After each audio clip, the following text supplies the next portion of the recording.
के एक्सपर्ट हैं। नीलू जी, आपका स्वागत और धन्यवाद हमारे साथ जुड़ने के लिए।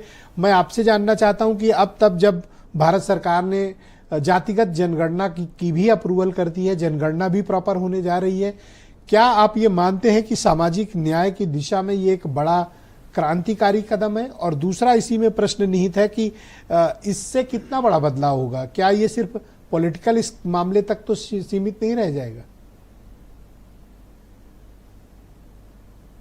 नहीं, देखिए, निश्चित रूप से बहुत बड़ा बदलाव होगा, क्योंकि जो 1931 की जो जनगणना थी उसके आंकड़े सही नहीं थे, और जो उस वक्त जनगणना आयुक्त थे उन्होंने भी कहा था कि आंकड़े जुटाने में बहुत दिक्कत थी, और कांग्रेस जो उस वक्त 1931 में उस जनगणना का विरोध कर रही थी, असहयोग आंदोलन चल रहा था, नमक सत्याग्रह चल रहा था, तो वो आंकड़े जो अभी जिसके आधार पर अभी आरक्षण दिया जा रहा है वो आंकड़े उतने सही नहीं है।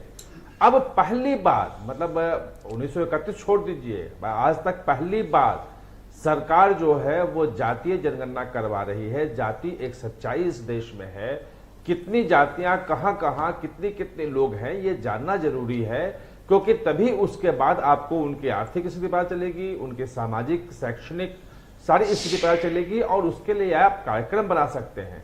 अभी जितनी बातें कही जा रही हैं वो ऐसे आंकड़े के आधार पर कही जा रही हैं जो आंकड़े भरोसेमंद नहीं है, और उसका अपने अपने ढंग से इंटरप्रिटेशन हो रहा है।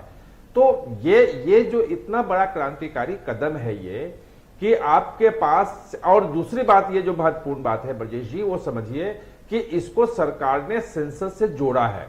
बात 1941 में भी आई थी कि सेंसस के साथ जो हुई है 31 में, तो जनगणना क्यों नहीं, लेकिन उस वक्त द्वितीय विश्व युद्ध था, तो उस वक्त जो वो थे जनगणना आयुक्त थे, उन्होंने मना कर दिया कि इतने पैसे खर्च होंगे, हम नहीं कर पाएंगे।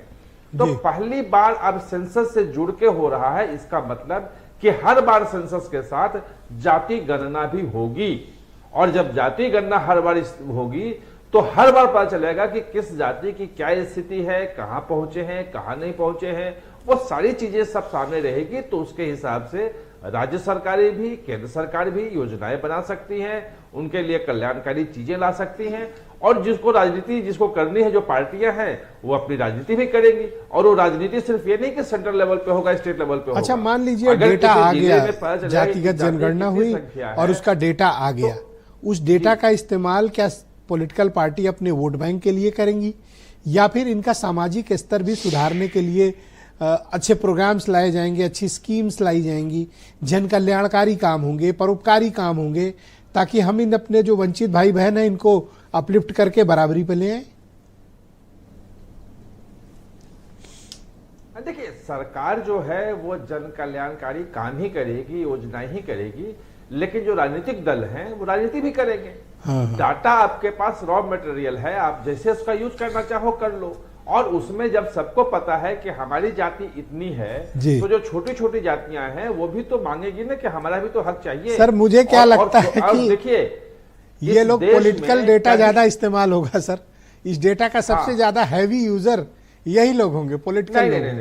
नहीं, इस देश में मेरे हिसाब से बहुत ही गिनी चुनी सीटें होंगी जो एक जाति के वोट से, जहां सांसद चुने जाते होंगे, जहां विधायक चुने जाते होंगे, गिनी चुनी सीटें होंगी। अधिकांश जो सीटें हैं, चाहे वो विधानसभा की हो चाहे लोकसभा की हो, उसमें कई जातियों के वोट जब मिलते हैं तभी कोई चुन पाता है।